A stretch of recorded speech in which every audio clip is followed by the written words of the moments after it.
This is Cashflow Ninja, episode 231 with Daniel Ameduri.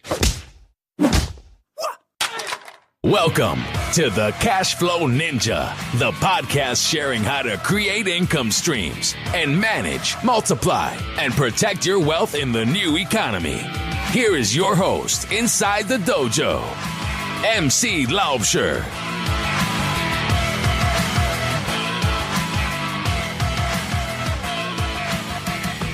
Hello, Cashflow Ninjas. MC Laubscher here, and welcome to another episode of the Cashflow Ninja. I have a great show for you today. And today's show, we're going to look at how to position yourself to capitalize on future money trends. My guest in this episode is Daniel Ameduri of Future Money Trends Letter, FMT Advisory, Wealth Research Group, and Portfolio Wealth Global. He is a self-made multi-millionaire, full-time fact finder, and proud father of three. After warning family and friends in 2007 about the coming market and mortgage collapse, he started his own YouTube channel, VisionVictory, which has received 10 million video views. On March 18th, 2008, Daniel called for the Dow at 8,000, the collapse of Lehman Brothers, AIG, and Washington Mutual. During the mortgage crisis, he helped people buy put options on Countrywide Mortgage. These puts saw a gain of 1,400%. Not listening to his own advice, Daniel made a bad bet with Southern California's real estate market, which wiped out his entire income and savings, leaving him broke. With a special focus and passion for personal finance, he rebuilt his wealth and declared financial independence in 2012. Having no mortgage and enough rental properties to pay for his lifestyle, he was able to build his business larger than he could ever imagine by not focusing on the money, but by focusing on over-delivering value to his customers. In 2010, when he launched FutureMoneyTrends.com, it became the first personal finance letter for the new economy. Today, FutureMoneyTrends.com has been the most widely recognized authority for financial freedom and economic research in commodities, cryptocurrencies, personal finance, cash flow, and income ideas.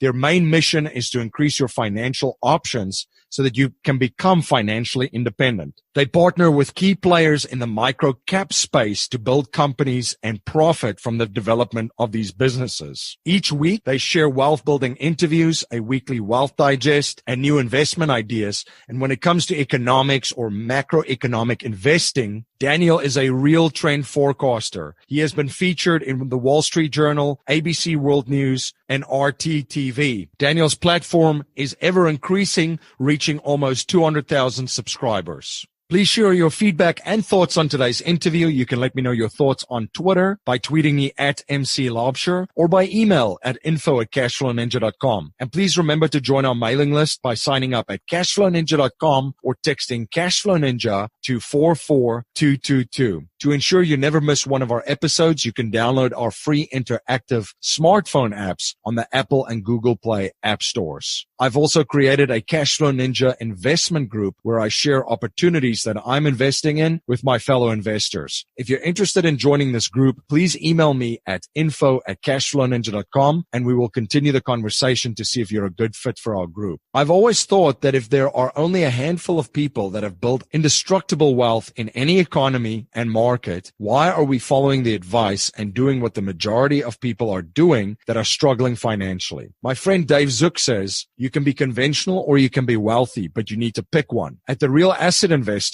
Dave and his company create value for investors looking for high yield returns from real estate ventures domestically and internationally. To learn more about the exciting investment opportunities The Real Asset Investor offers, such as the syndication opportunity at the Mahogany Bay Village in Belize, investment opportunities in the multifamily space in the United States, and ATM syndication opportunities, visit cashflowninja.com/real asset investor. Are you interested in real estate investing but don't know where to start? Join Ops Properties is the premier provider of turnkey lease option investment properties. With their proven system, you can have cash flow within 30 days. To get cash flow within 30 days, go to joinopsproperties.com. The wealthiest investors on the planet know how to capture their wealth and leverage it to perpetually grow it. If you're interested in learning the premier strategies of the wealthiest individuals and families on the planet, you can access an educational webinar at cashflowninja.com/be the bank.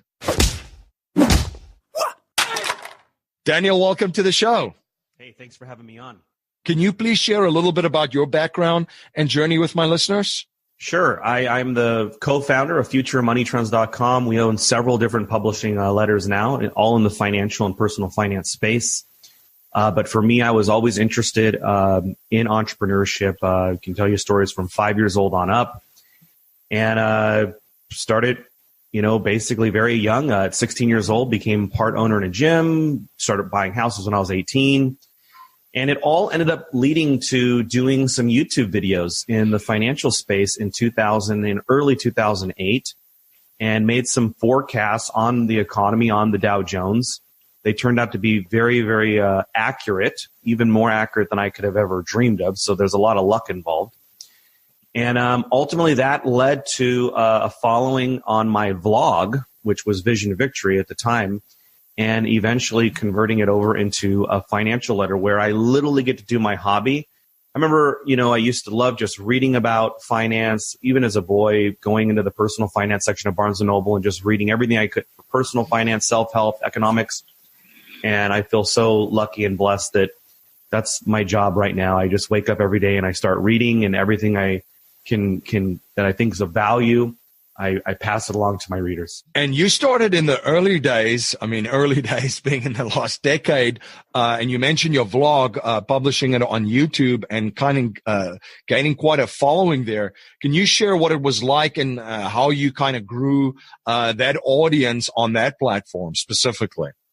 Yeah, so I was watching these YouTube videos, and my cousin, who's also the co-founder of Future Money Trends, was pointing out this YouTube channel called Man of Truth. And at the time, he was the only one doing economic updates and was talking about the stock market. Up until then, YouTube had been like cats on ceiling fans and, talking socks and stuff like that. So I had a real passion and just started doing one video every Friday. But I would spend a lot of time. I'd probably spend 8 hours doing research to talk to people for about 15 to 30-minute video.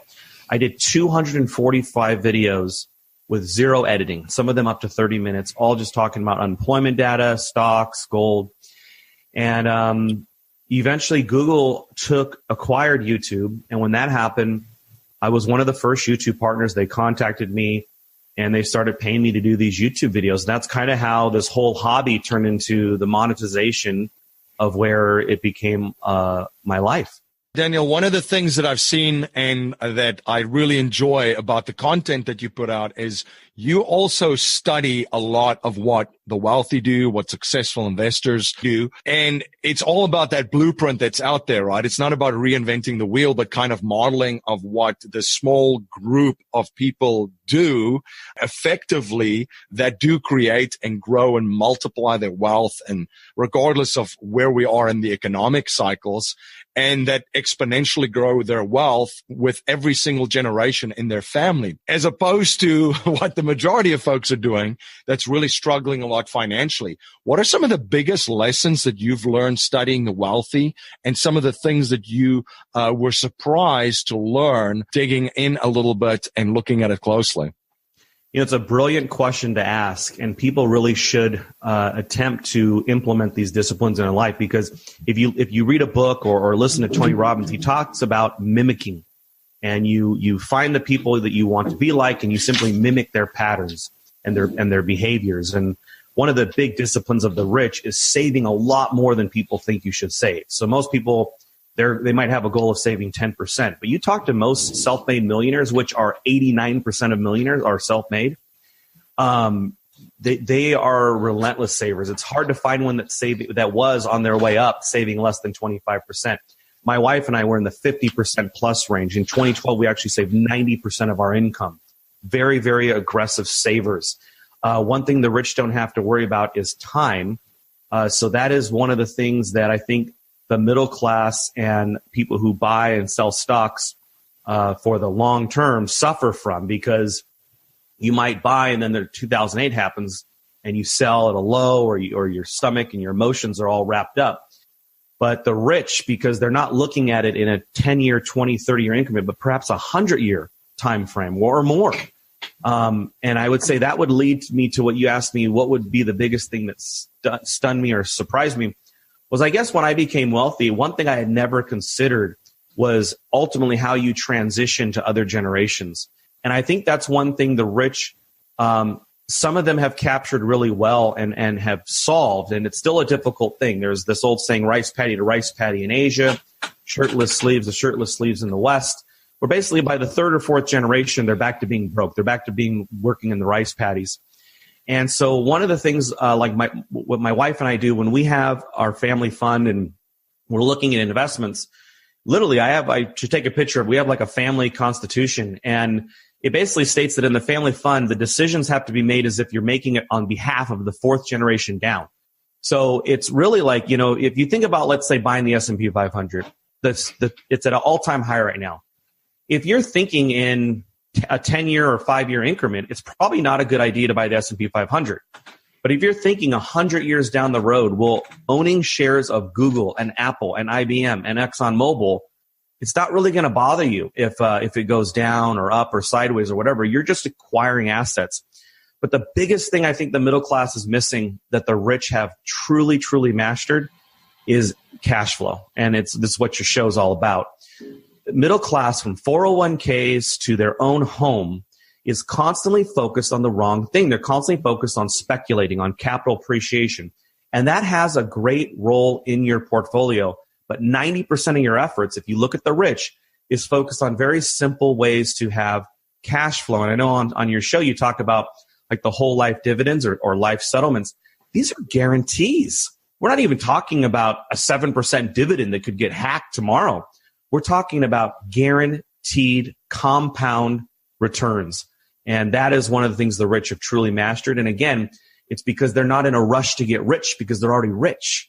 But it truly is the best way to invest. It's so true. And you mentioned quite a number of things here. And, once you've had that paradigm shift in your mind, it just baffles you to see it a different way about the lack of control that the middle class have, and obviously the poor, over all areas of their life, especially when it comes to investments. And you've mentioned the 401k, right, where the majority of them max out their 401ks and they buy that white picket fenced house.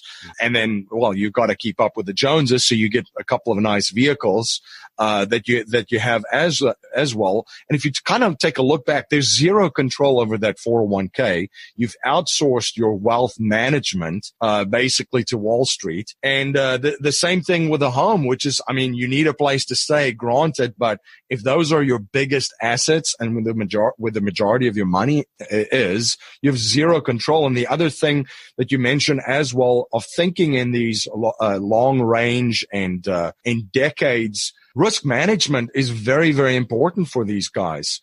They know how to protect their downside. They will never, Warren Buffett is not going to go into a deal if he doesn't know how to protect himself or to get out if this completely turns against him, right? So it's just amazing for me to see how people still out there, and that's why it's not surprising that people struggle financially. And of course, you've touched on the savings rates, which you've shared on your content. It's just quite shocking what's out there for the average person.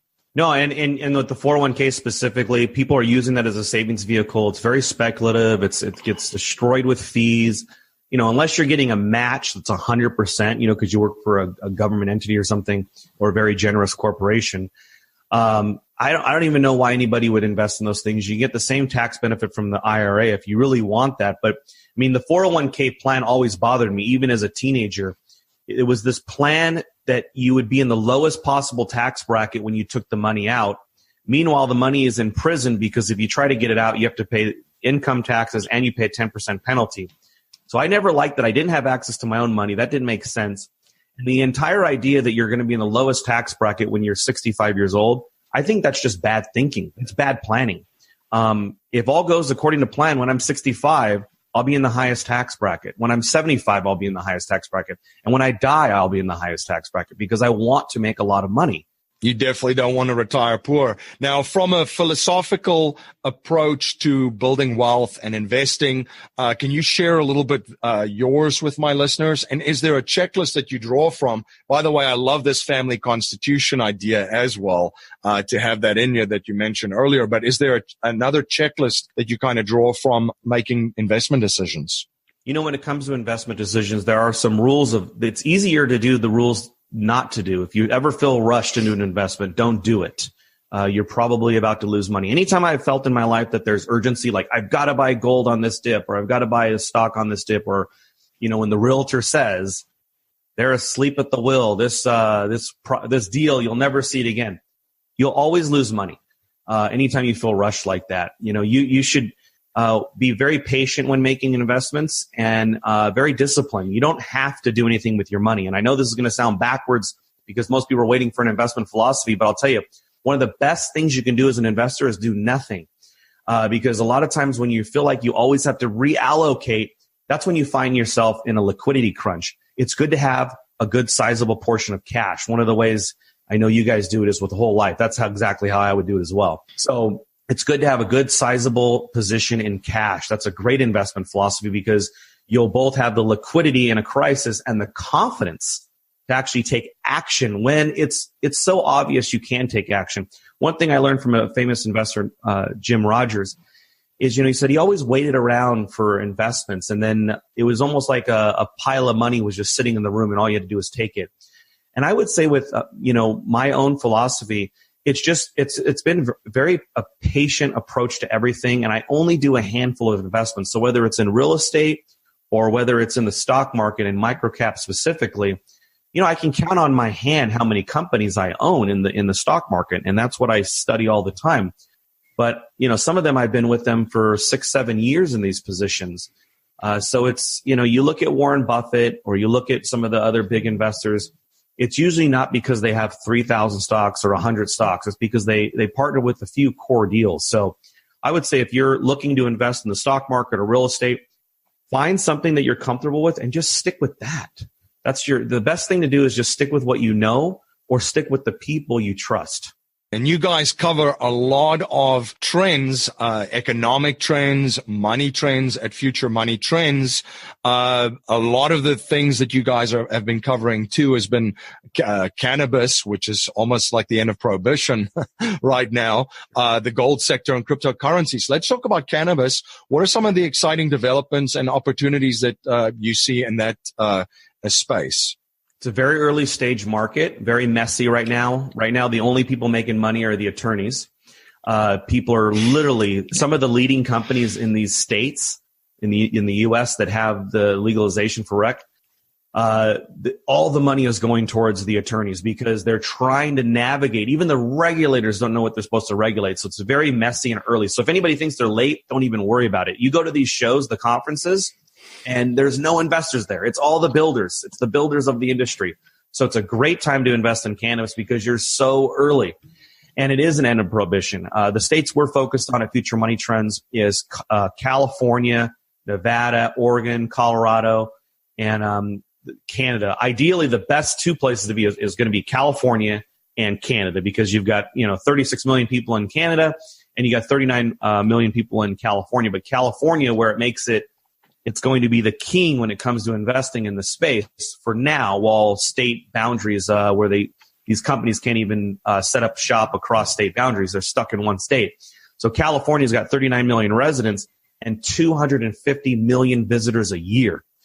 This thing is going to be a gold mine for the California government. I have a feeling that all their deficits are going to go away rather quickly here, especially if you recall, they just announced that the tax is going to be very high. I think it's going to be over 40% sales tax on these things. So the cannabis space is very exciting, very speculative right now. But if you can find a few core companies to partner with and invest, we do mention them on futuremoneytrends.com. But I'd rather, if you want, subscribe free, and I'll mention them to you in a future letter, just because whenever we do these, especially a cannabis stock, because it's in that early infancy stage of an industry, we have to have those disclaimers. And I'm not talking about the little one that's under I'm saying like these are risky. I don't want somebody listening to this show and throwing $5,000 or $10,000 in a stock that you have no idea what any of the details are or what you're getting into, because a lot of these are going to be 3 to 5 year holds because you're partnering with them at a very early stage. And, if you're investing into a microcap company, which they all are right now, with the exception of one, they could have massive volatility just because of the reduced liquidity and the daily volume. You're listening to Daniel Ameduri on the Cashflow Ninja podcast. We'll be right back after a word from our sponsor. This is MC Laubscher, the host of the Cashflow Ninja podcast. As you may know, I'm also the president and chief wealth strategist of Valhalla Wealth Financial. We help individuals, families, small businesses, entrepreneurs, and professionals build their wealth outside of Wall Street and help investors maximize the use of every dollar in their personal economy and boost their investment gains. We do this by combining the capital and investments with the financial vehicle of the wealthy according to the infinite banking concept. If you're interested to learn more about privatized banking and the infinite banking concept, you can access an exclusive webinar at cashflowninja.com/be the bank. You're listening to Daniel Ameduri on the Cashflow Ninja podcast, and now back to our interview. Speaking about another very exciting and speculative space, the crypto space, what are you seeing is going on there, and what are some of the opportunities that you guys are looking at in that space? Well, I'll tell you, the audience, something interesting. We got into cryptocurrencies in 2012. Bitcoin was about $13. I want to say Litecoin was probably 50 cents. And a guy named Trace Mayer introduced me to it. We invested a little more at 50, invested a lot more around 800. And we've been through the whole cycle, a few cycles with Bitcoin and the cryptocurrency. And right now there's a mania phase. It's a hyper growth stage. But two things I want people to take away when it comes to cryptocurrencies. First of all, if you're living in the West like I am, you're speculating, and that's okay, because I think you can make a lot of money in this crypto space. But what you need to know is that outside of the United States, in places like Zimbabwe, in places like China, in places like Venezuela and Argentina, they are not buying cryptocurrency in a speculative fashion. They are buying cryptocurrency to do transactions. They are buying it because it is a trusted money that they can use that is not ran by their government or central bank. So that's the first thing to know, everybody. Remember that you may look at it as a bubble or a speculation, but there are billions of people literally around us, because if you're in the U.S., you're only 4.5% of the population. There are billions of people who are not going to be using this as a form of speculation. They're using it because there's no other way to transaction. Indian man was telling me that they used to do transactions in gold because the government, they can come in and take 50%, or they'll devalue the currency. They do crazy things. They do cash controls on what denominations you can use. So they were using gold. But now they can use Bitcoin. It's so much easier. Everybody's got a smartphone. It's much easier to transact. So Bitcoin is the gold for today's generation. And the second thing I'd like you to fully understand is there is a big difference in just investing in Bitcoin or Ethereum or even a crypto mining stock. What people need to understand is the blockchain is really where the investment is. The blockchain is the future. The blockchain is certain. The blockchain will happen. I just went to a conference. It was hosted by Microsoft, but all the big executives were there. The data engineers, data scientists for Microsoft, ExxonMobil, BHP Billiton, Homeland Security. Blockchain will happen. That is not a bubble. Now, to understand what it is, so if I made a big deal about the Bank of America app on my iPhone, it's a really cool app, right? I can make deposits.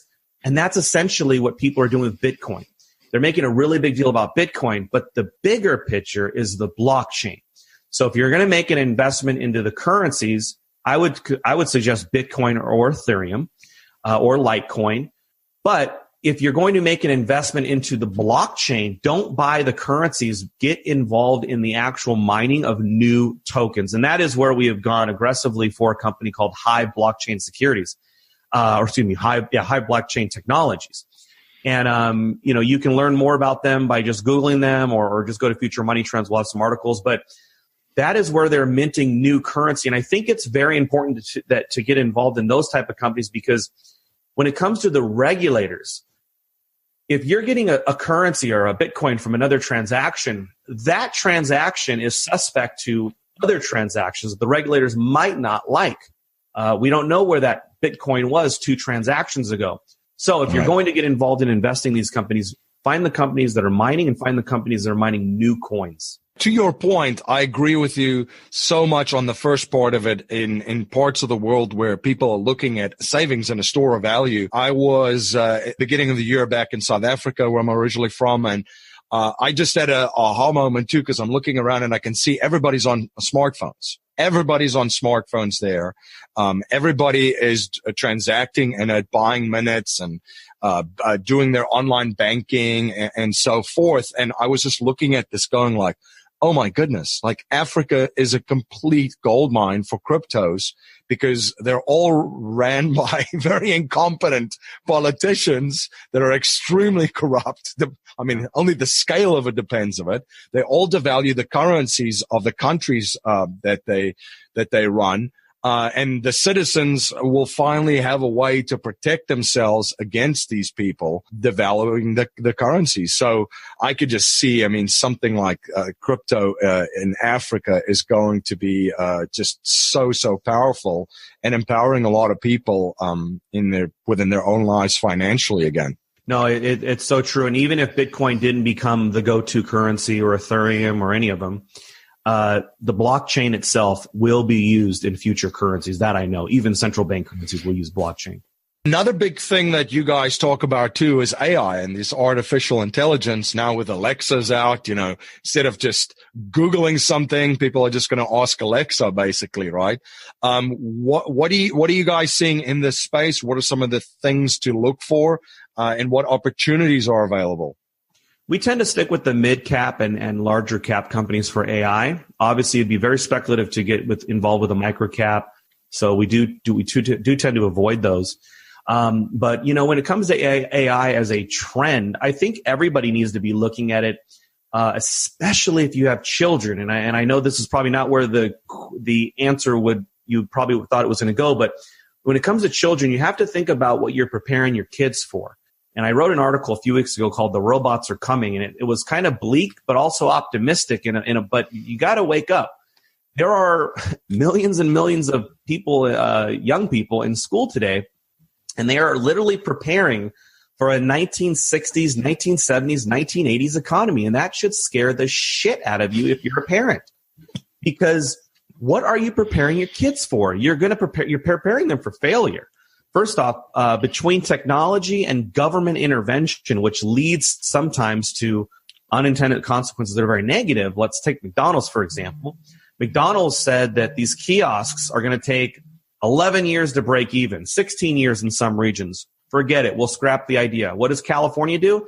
California ups their minimum wage to $10.50, ultimately wanting it to $15. McDonald's reruns the numbers. And they say, you know what?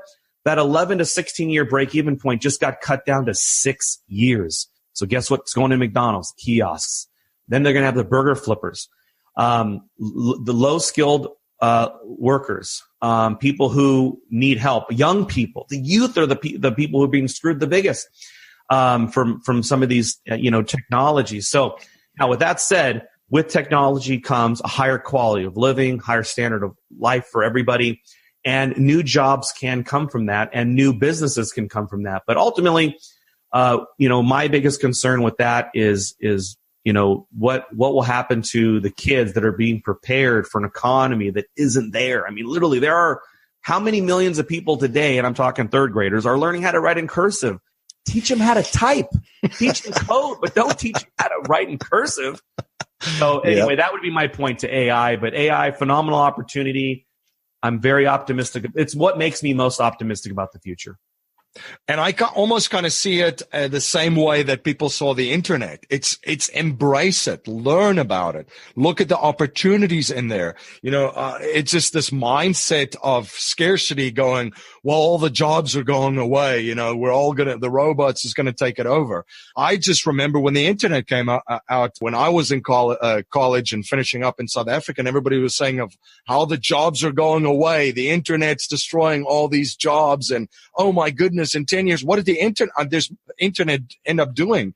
There's more millionaires on the internet creating amazing businesses and doing amazing things that you can dream of. It's the same with crypto and AI. But to your point, I've been talking about this on this show and covering it. The school system, I mean, an industrial age beast with bells ringing of when you can basically take your lunch and go and eat, like simulating the factories. This was the Prussian school system. I mean, to basically generate obedient workers and soldiers to go fight in wars, right?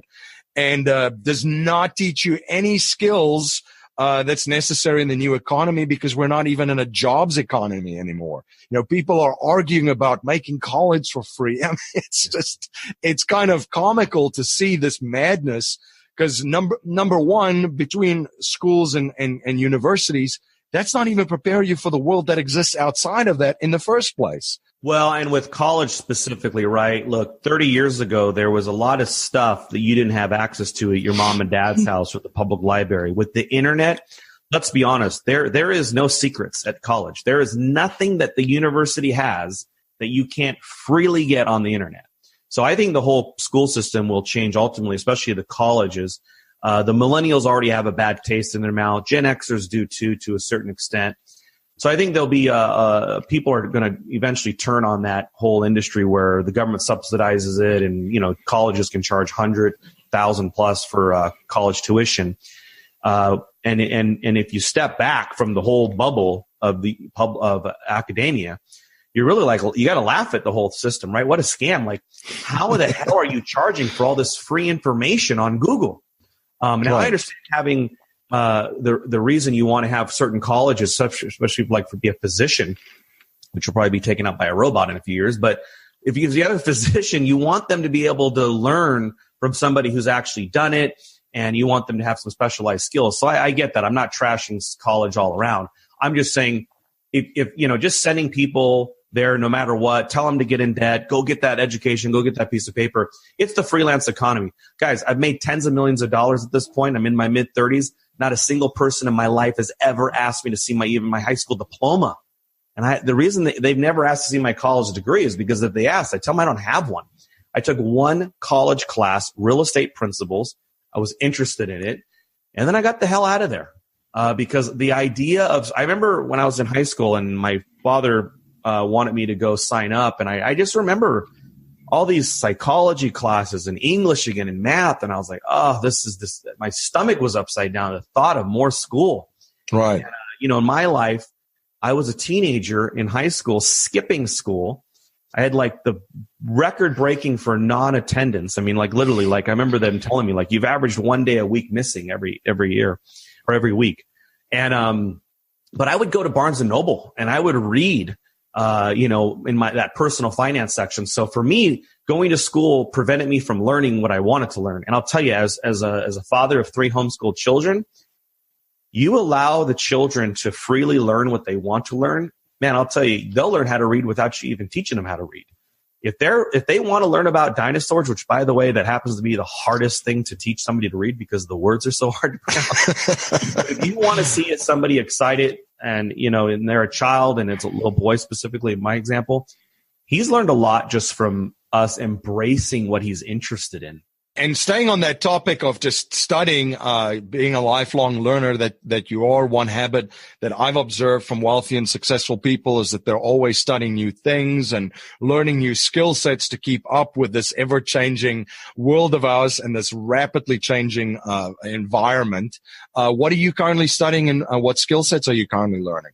Well, it's a never-ending study of investments and life principles from very successful people. So actually right now, I'm reading a book by Richard Branson. It's called, I think, Regaining My Virginity. It's a phenomenal book. Yeah. Basically goes from the early 2000s of his life. And I didn't read his first one, which even goes back further. But it's a phenomenal book. So I love reading books from successful people. Next on my list is Ray Dalio's book. One skill that I'm learning, I've got to learn Spanish. So my kids are now getting a little older. So my oldest is just turned 8 a week ago, and my youngest is 3. But what that's triggered for my wife and I, we've got the travel itch and we want to start going to Central and South America, Europe. And right now we only know English. So our goal is in the next 90 days to really be aggressive about Spanish, have Spanish teachers, Rosetta Stone, the whole thing. So really dedicate a few hours a day to learning Spanish, because we're going to go to Panama. And even though they speak English as a second language, I'd like to speak to everybody who also doesn't speak English or speak to them in the preferred language that they have. So anyway, we're going to learn Spanish. So that's the life skill I'm picking up. And one life skill that I think I just mastered was about 6 months ago. I was about 245 pounds. Today I'm 187 pounds. And I adopted the less carb lifestyle. I'm not going to say no carb because I drink wine every night and a little cannabis in the mix with a gummy. Yeah. So I'm not a no carber, but definitely I've eliminated breads and pastas from my life. And I'll be honest with you, once I picked up some momentum, I just got back from a 2-week Disney cruise through the Panama Canal. And you guys know how they dump food in you. It's everywhere, yeah. I didn't have a single piece of bread or a single pasta. The food, I think, tastes better without all that stuff. So anyway, that is one skill I've mastered, is finally getting under control of my weight, which was out of control for over a decade. Congratulations. And I mean, that's something that every single day I try to focus on as well, because it's so important. I mean, our health is just the paramount part of our life with our relationships. Now, Daniel, core message in our show is to leave our families, communities, and the world better than we found it by passing down a mindset, values, and principles to future generations, not just money. So if you cannot pass on any money to future generations, and we're only allowed to pass on 3 principles to them to build wealth and achieve happiness and success, what would they be? It's a great question, because it's far more important than any money you transfer. Because even if you do transfer the money successfully to another generation, if they don't have some core principles, they could screw it up. I would say when it comes to, because you asked what would still help them to increase their wealth, would be, first of all, don't worry about things you can't control. Can't control the stock market, can't control the economy, can't control other people. Don't worry about things you can't control. Focus on what you love. Focus on what you're passionate about. And I would say in all matters of life, especially with money, is you have to treat everybody how you want to be treated. And I think that's such a core rule, because not only will it help you have better relationships, but if you think of it from a business standpoint, and, how do you want your customers to be receiving this service? And you want to over deliver for them. And I know a lot of landlords who let these rentals go, and they pride themselves on being called slumlords. I've always treated my rentals as businesses, and they've always done really well for me. I don't have any of the grievances other landlords have. And I own a few properties in the ghettos too. So, but I treat them like Marriott. When you call Marriott up and your sink's leaking, they don't sit on it for a month. The guy's up there in an hour or two. And so that's the same thing. So if the tenants have an issue, I always like to treat them right and over deliver. We actually send Christmas cards and some gift certificates for them to enjoy for their families for Christmas. So that goes to those principles though. So don't worry about what you can't control, because that's the news media, right? Right. People just going in circles and panels. Now the news is just going in circles about things you can't control. Do what you love. And it's so important, above all else, treat everybody how you want to be treated, especially people you're doing business with. Daniel, how can my listeners learn more about you, your company, your newsletter, and stay informed of all the projects that you're involved with? I would love for you guys to subscribe to futuremoneytrends.com. You can subscribe free. I have a weekly wealth digest. We present new cash flow ideas. We also present in 10% of our portfolio some speculative ideas. But most importantly, we're just passing along things that I pick up from people like yourself, and from people I read in books. And, I'm always on the search to make money and make investments, because it's fun to me. It's a hobby. I don't make money just to make money. It's a thrill. I enjoy it. It's fun. So I like to pass those fun things on and those fun ideas on to the audience. Fantastic. Well, Daniel, thank you so much for coming on the show. And it's been a blast connecting and sharing your journey and your knowledge and providing so much value for my listeners. Thanks, Michael. And let's connect very soon. I'd love to have you on my show. Thank you for joining my guest, Daniel Ameduri, and myself on the Cashflow Ninja today.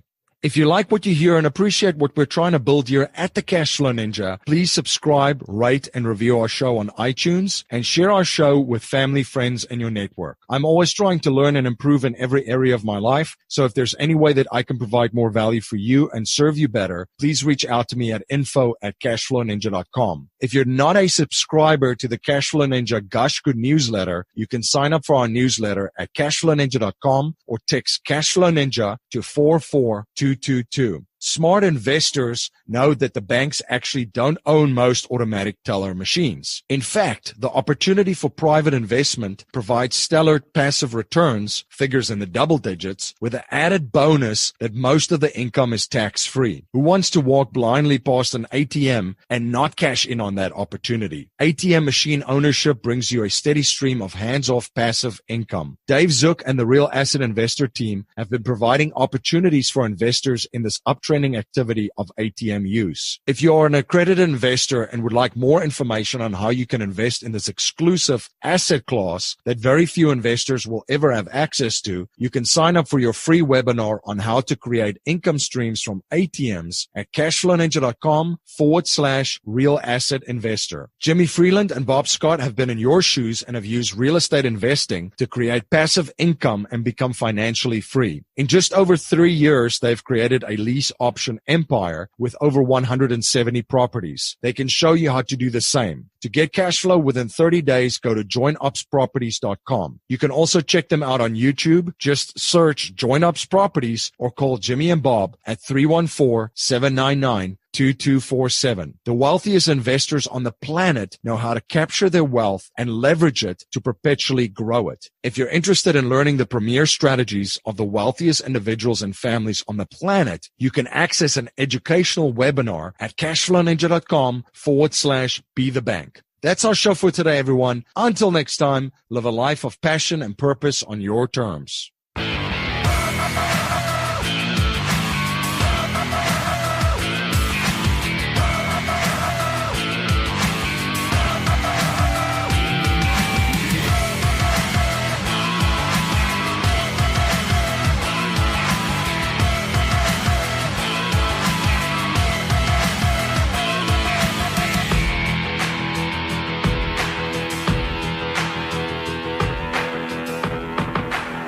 This presentation is for educational and informational purposes only. The information being presented and considered does not consider your particular financial objectives or situation, and it does not make personalized recommendations. This material is not intended to replace the advice of a qualified tax and legal advisor or other qualified professionals, and you should not use the information in place of a customized consultation with a licensed professional regarding your specific personal financial objectives, situation, and needs. We believe the information provided is reliable, but we do not guarantee its accuracy, timeliness, or completeness.